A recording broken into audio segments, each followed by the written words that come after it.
अगर आप डरे हुए हो शेयर बाजार में लॉस होता देख करके और गुस्सा आ रहा है कि मैं गोल्ड के अंदर इन्वेस्ट क्यों नहीं कर पाया और गोल्ड की रैली छूट गई और शेयर बाजार में सब तबाह हो जाएगा, 20% का लॉस हो गया, अब यहां से रिकवरी आएगी नहीं आएगी और दुनिया में तो तबाही हो रही है, ट्रंप कुछ और करता जा रहा है और अब इक्विटी मार्केट बर्बाद हो जाएगी, इंडिया में कुछ नहीं रखा, तो ये वीडियो आपके लिए है।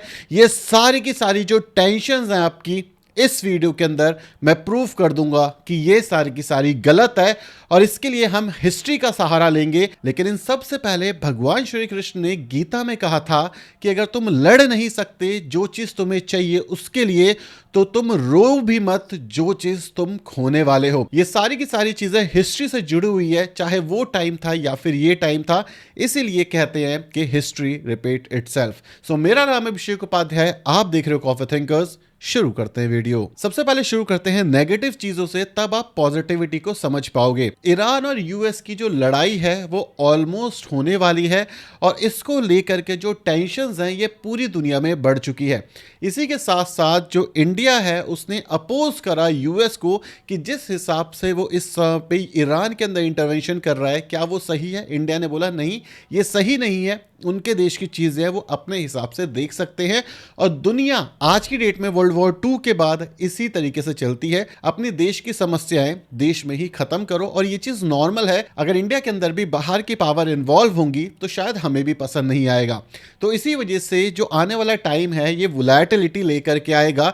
तो इसको ये मत समझो कि बहुत अच्छा सीन होने वाला है या फिर इक्विटी मार्केट में कुछ बहुत बड़ी खुशखबरी आएगी, लेकिन क्या इसका मतलब ये है कि इंडिया के ऊपर एक बड़ा खतरा आ जाएगा और गोल्ड ही ऐसी चीज है जो आपको बचा पाएगा? इसको मैं समझाता हूं, क्योंकि लोग इस समय पे इस फोमो में आ चुके हैं कि सिर्फ हमें गोल्ड खरीदना है। जैसे एक टाइम था जब उन्होंने बोला था सिर्फ मुझे स्मॉल कैप खरीदना है। ये दो धारी तलवार की तरह आपके पोर्टफोलियो को बर्बाद भी कर सकती है। सबसे पहले बात करते हैं स्मॉल कैप इंडेक्स की, क्योंकि यहीं पे सबसे ज्यादा डर है इस दुनिया में। अगर मैं इंडिया की बात करूं, अगर आप देखोगे क्या हो रहा है इस समय पे, एक मेजर करेक्शन आ गया है और ऑल टाइम हाई से जो हमारा बाजार है वो अप्रॉक्सीमेटली 15% के आसपास गिर गया है। क्वेश्चन ये है कि क्या ये पहली बार गिरा है? नहीं, यहां पर आप देखो 27% का करेक्शन आया था और ये वो वाला टाइम है जब रैली आ चुकी थी, कोविड जा चुका था, कोविड का वेव 2 चल रहा था। इस पूरी सिचुएशन में ऐसा लग रहा था यूक्रेन रशिया की वॉर हो रही है, दुनिया तबाह हो जाएगी। ये जो लोग हैं जो जा रहे हैं, मतलब दुनिया में इससे ज़्यादा बुरा क्या हो सकता है कि डेथ रेट सबसे ज़्यादा था कोविड की फर्स्ट वेव से भी ज़्यादा। कोविड 2 जो सेकंड वेव आई थी उसके अंदर था, उस केस के अंदर करीब करीब 2021 से लेकर के 2023 तक 16% के रिटर्न थे, वो भी नेगेटिव के केस में। तो क्या उस समय पे ये डर का माहौल नहीं होगा कि शेयर बाजार खराब हो जाएगा, खत्म हो जाएगा, ऑयल प्राइसेस बढ़ जाएंगे? बिल्कुल उस समय पे भी था, लेकिन उसके बाद अगर आप देखते हो तो क्या हुआ, एक बहुत बड़ी रैली आती है जो हम विटनेस करते हैं। उसके बाद लास्ट 2 साल के अंदर ये जब रैली खत्म होती है 2024 के अंदर, उसके बाद से सेम इशू यहां पर दिख रहा है आपको, 12.5% का लॉस हमें दिख रहा है। अगर मैं यहां पे जो ऑल टाइम हाई बना उसके बाद देखूं, सेम यही जोन आपको इस वाले जोन में दिखा था, सेम यही चीज आपको इस वाले जोन में दिख रही है। लेकिन अगर आप ये रैली अचीव करना चाहते हो, ये रैली देखना चाहते हो, तो आपको इस जोन से निकलना पड़ा और उसके बाद जो यहां पर टिका रहा उसी ने इस पूरी रैली को विटनेस करा और उसी तरीके से जो यहां टिका रहेगा आने वाले टाइम पे आने वाली रैली को विटनेस करेगा। सेकंड खुशखबरी दिखाता हूं आपको, जो डेटा बैक है ये कोई हवाई वाली बात नहीं है। अगर आप इस समय पे हमारे RSI देखोगे, ठीक है, ये सेंटिमेंट बताता है कि कितना ओवरसोल्ड और ओवरबॉट है। आप देखो इस समय पे जो RSI है वो ऑलमोस्ट 30 के नीचे है। आज से पहले जब जब RSI 30 के नीचे आया है उसके बाद क्या है, एक अच्छा खासा पुल बैक आपको देखने को मिला है।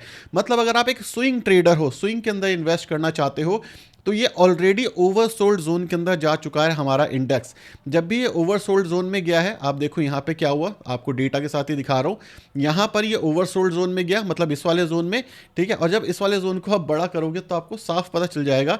इसके बाद एक अच्छा पुल बैक दिखा, फिर ये ओवरसोल्ड जोन में इस वाले जोन में आया, उसके बाद आपको एक अच्छा पुल बैक दिखा, फिर एक ओवरसोल्ड जोन में आया, फिर यहाँ पे एक अच्छा पुल बैक आने की उम्मीद है। मैं क्या ये कह रहा हूँ कि यहाँ से रैली आ जाएगी, बहुत बड़ी रैली आ जाएगी? मैं इसकी बात नहीं कर रहा, और FI DI की भी मैं बात करूंगा। अगर मैं आपको निफ्टी भी यहां पर दिखा दूं तो निफ्टी को अगर आप देख रहे हो तो निफ्टी भी एक ओवरसोल्ड जोन के अंदर आ चुका है, मतलब बहुत ज्यादा बिक चुका है निफ्टी। और इस समय पे अपने ऑल टाइम हाई से, जहां पे हमें एक टाइम पे लग रहा था कि भाई मार्केट सिर्फ ऊपर जाएगी, ये करीब 5% गिर चुका है और ये लेस देन 1 मंथ के अंदर हुआ है। तो ये एक मेजर करेक्शन हम मान सकते हैं, लेकिन 5% का करेक्शन ऐसा नहीं है कि इससे दुनिया तबाह होने वाली है। ठीक है, यहां से एक मेजर पुल बैक आएगा। ओवरसोल्ड जोन यहां पे आया था, उसके बाद क्या ओवरसोल्ड जोन ऑलरेडी आ चुका है। लास्ट टाइम ये ओवरसोल्ड जोन मार्च 2025 में आया था। उसके बाद आप देख सकते हो क्या एक मेजर पुल बैक आया, फिर बाजार गिरा, फिर एक पुल बैक आया। तो बाजार का अगर आप ये पैटर्न नहीं समझ रहे तो आप ये समझ लो कि आप इस जंग के लिए तैयार नहीं हो। अगर आप इस जंग के लिए तैयार नहीं हो तो आप पैसे कैसे बनाओगे? और जब आप यहां से निकलोगे तो याद करना जो श्री कृष्ण का कोट मैंने आपको स्टार्टिंग में समझाया था कि अगर आप लड़ाई के लिए तैयार नहीं हो तो आने वाले टाइम पे जो रिटर्न्स आप खोओगे उसको देख करके रोना मत कि काश मैंने उस समय पे ये जो जंग चल रही है ऊपर नीचे ऊपर नीचे ऊपर नीचे की स्टॉक मार्केट के अंदर, इस जंग को लड़ लिया होता। और अगर आप जंग लड़ोगे ही नहीं तो खोओगे कैसे? अगर मैं आपसे पूछूं दुनिया में सबसे खुश इंसान कौन है, आप बोलोगे कि भाई जिसके पास बहुत पैसा है। नहीं, क्योंकि जिसके पास बहुत पैसा है वो वहां तक जब पहुंचा है तो उसने बहुत मेहनत करी है, बहुत जंगें लड़ी हैं।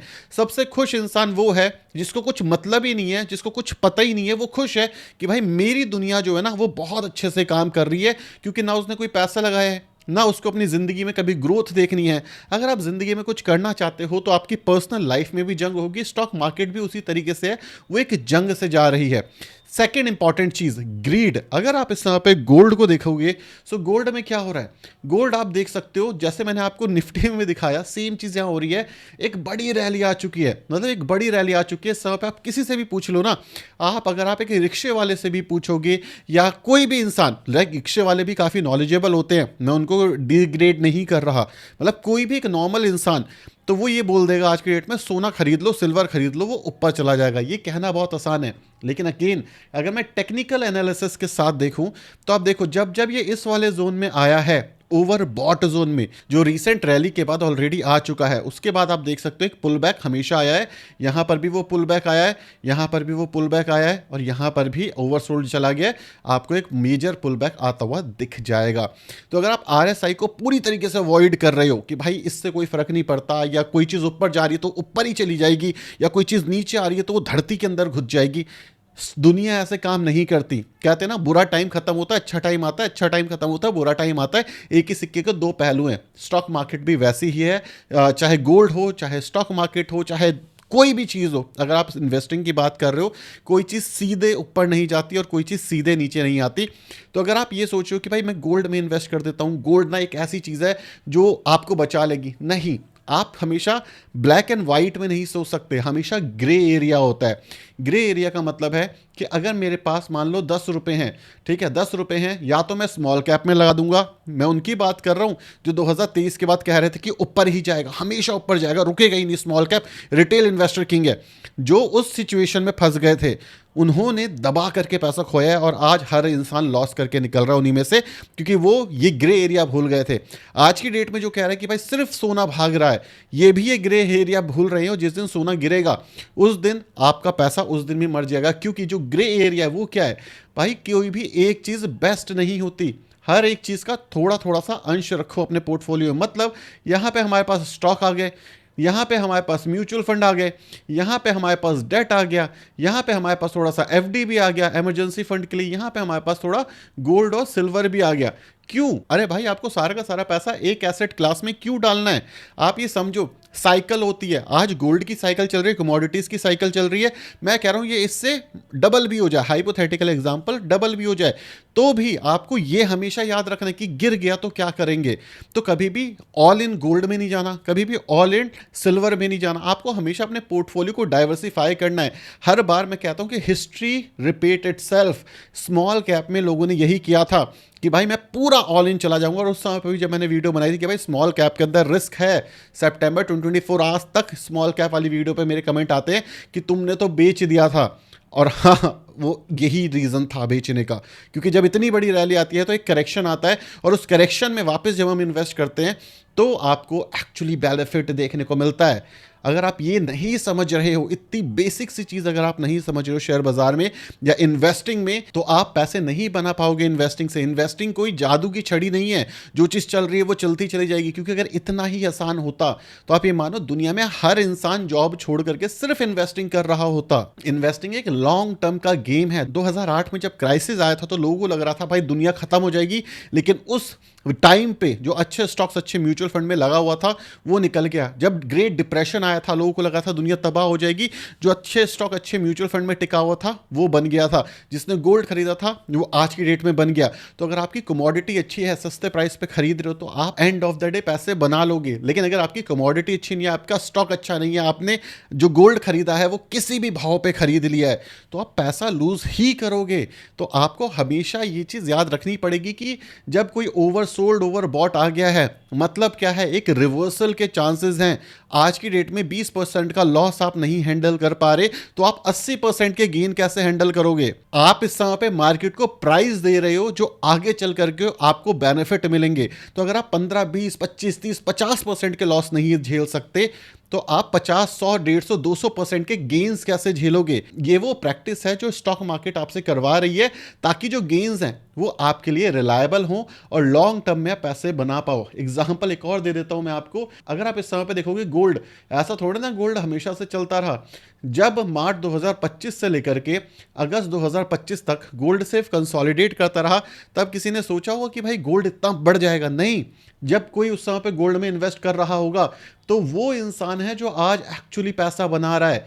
समझ रहे हो? पैसा कहां बनता है? व्हाट नेक्स्ट, क्या चल सकता है, पैसा यहां बनता है। जो चल चुका है पैसा लूज होता है, वहां पे चांसेस हाई हो जाते हैं। तो अगर आप ये सोचो कि गोल्ड ही है जो आपकी नैया पार करेगा, तो ऐसा नहीं है। आज अपॉर्चुनिटी शेयर बाजार में है, तो शेयर बाजार में इन्वेस्ट करो। कई बार लोग कहते हैं कि भाई एफआईआई बेच रहा है, हमारा बाजार कैसे चलेगा?